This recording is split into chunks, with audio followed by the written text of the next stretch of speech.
What's up, SBD Crew? It's your boy Sports by Dustin, and today I'm giving you guys my favorite plays on PrizePicks for the Tuesday, January 3rd NBA slate. Before we get into the video, though, I just want to say prayers up to Damar Hamlin, his family, his teammates. Hopefully, we get good news. Hopefully today on Tuesday that he's pulling through and doing all right, and he comes out with a smile on his face. Just want to say that before because that was a tragic scene there in Monday Night Football. I'm glad they ended up canceling the game because I don't know how you'd play. I could barely even go to sleep in my own bed, let alone play a football game. So just want to say that, get that out of the way. Also, if you guys are not following me on Twitter already, highly suggest following me on Twitter because any plays that don't make it into these videos, I do post here on Twitter. And if you haven't joined the Discord already, it's a free Discord just to build a community a little bit more over here. So the link is in the description for both my Twitter and Discord. The last thing, if you guys aren't using the PrizePicks Optimizer, highly suggest it. I've started off 4-1 in NFL, and then 3-1 yesterday in NBA and plays I've gave out to you guys and on Twitter as well. So most of these plays, if not all of them, have been for the NBA Optimizer. It basically compares PrizePicks lines to Sportsbooks lines. You're taking plus EV plays, which there's not too much value on the board at the very second, but that's why it's important for you guys to have it yourself. Sorry about that.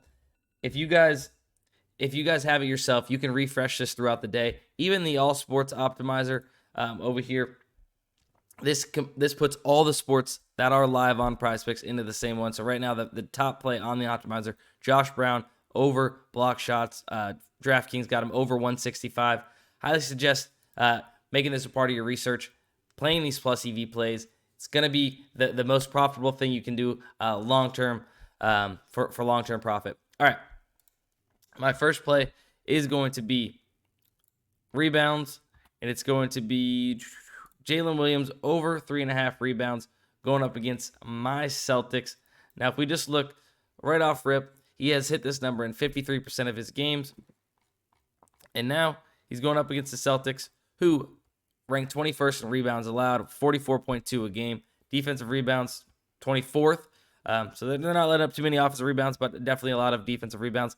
Last time Jalen Williams has played Boston Celtics, he had 6 rebounds. Now, he did play a lot of minutes in that game, 30-plus minutes. This is a minus 8.5 point spread. Could be a blowout potential. Boston, one of the best teams in the league, going up against OKC. But let's just say he plays his typical 27 minutes that he averages a game. This is with his minutes per game filter set to at least 27 minutes per game. 62% on the season. He's hitting this number of over 3.5 rebounds. And 7 out of the last 10, 4 out of his last 5 when he's playing 27 minutes. But let's say they keep it close like they did in the first matchup, and he plays more into the 30 minutes. So this is just 30 minutes. So 3 more minutes of play time for him. He's hitting at 10 out of his 13 games this season where he's played 30-plus minutes at 77%. Pokachevsky is out for OKC. So there's only been about 2 games, but you might see him maybe take a little bit of leap in some minutes due to that. We'll see for sure. But I have liked how he's been on the boards and going up against the Celtics team that gives up a decent amount of rebounds. So that's also, if you look here on the Optimizer, one of the top plays. I know it's not super great value based off the odds, but based off what I'm given with this board and what I'm seeing, this is what I like. The odds are backing it up a little bit. He's still favored to go over, but we'd like to see it a little bit more to make it plus EV, which this is not plus EV. But let's go ahead, hop into my next play. It's going to be my next play is going to be turnovers. Jordan Clarkson over 2.5 turnovers. Now I like what I found here. So this is in games without Colin Sexton, Jordan Clarkson. So Jordan Clarkson's usage with Colin Sexton is 27.3% on the season, but without Colin Sexton, he bumps up to almost 30%. So his usage goes up, which means he's gonna have the ball in his hands a lot more.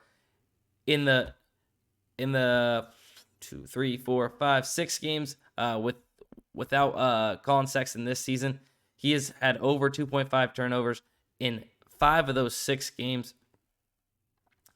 He turns the ball over a decent amount anyways, with or without Colin Sexton. I have this filtered underneath me to have his numbers without Colin Sexton. But even with him, even with Colin Sexton in his last 10 games, he's gone over this number in 7 of 10. He did not go over his last game against Sacramento, but that doesn't mean he can't go over in this one. I do like him to go over. So my two plays are going to be Jalen Williams over 3.5 rebounds, Jordan Clarkson over 2.5 turnovers. That's going to be it for today. Prayers to Damar Hamlin, and we'll see you in the next one.